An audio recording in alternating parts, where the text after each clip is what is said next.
Hi friends, welcome to my channel. இது என்னோடய Friday morning எழுந்தது 6 o'clock எழுந்துட்டேன் ஃப்ரெண்ட்ஸ். பட் வீடியோ எடுத்தது 7:20க்கு மேலே தான் எடுத்தேன்.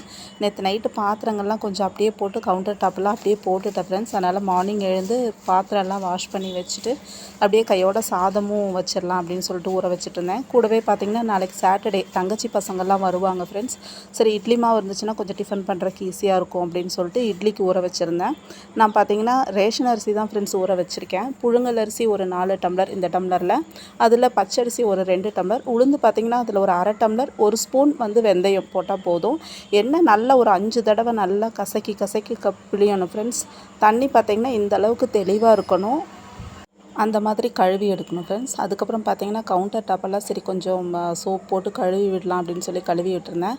கவுண்டர் டாப் டர்ட்டியாக இருந்தாவே ஒரு உடம்பு சரியில்லாத மாதிரி இருக்கும் ஃப்ரெண்ட்ஸ். அதனால் அதெல்லாம் க்ளீன் பண்ணி விட்டுட்டு பார்த்தோம்னா நம்மளுக்கே சமைக்கிறதுக்கு ரொம்ப பிடிக்கும். மேக்ஸிமம் எல்லா லேடிஸுக்கும் அந்த மாதிரி தான் இருக்கும், எனக்கும் அந்த மாதிரி தான் ஃப்ரெண்ட்ஸ். ஸோ அது முடிச்சுட்டு பார்த்திங்கன்னா நேற்று ஈவினிங் அம்மா வீட்டில் இந்த சுத்து கொழுப்பு எடுத்து நாங்கள் அது வணக்கின மாதிரி வச்சுருந்தோம் ஃப்ரெண்ட்ஸ். என்னென்னு பார்த்தீங்கன்னா எல்லாருக்குமே காய்ச்சல், அத்தைக்கு அப்பாவுக்கு எல்லாருக்குமே காய்ச்சல், எனக்கும் காய்ச்சல் தான். அதனால் சரி அந்த டேப்லெட்லாம் சாப்பிட்டது வயிறு ஒரு மாதிரி இரிட்டேட்டிங்காக இருந்துச்சு. அதுக்கு அப்பா சொன்ன ஐடியா சுத்து கொழுப்பு வச்சு சாப்பிடணும் அப்படின்னு சொல்லிட்டு கூடவே பையன் ஸ்நாக்ஸ் வாங்கிட்டு வந்திருந்தான், அதையும் வச்சு சாப்பிட்டாச்சு. இன்றைக்கும் கொஞ்சம் வெளியே போகிற வேலை இருந்தனால 4 o'clock தான் மாவாட்டி வச்சிட்ருந்தேன் ஃப்ரெண்ட்ஸ். என் வீடியோ பிடிச்சதுன்னா என் வீடியோவுக்கு ஒரு லைக் பண்ணுங்கள் ஃப்ரெண்ட்ஸ். தேங்க்ஸ் ஃபார் வாட்சிங் ஃப்ரெண்ட்ஸ்.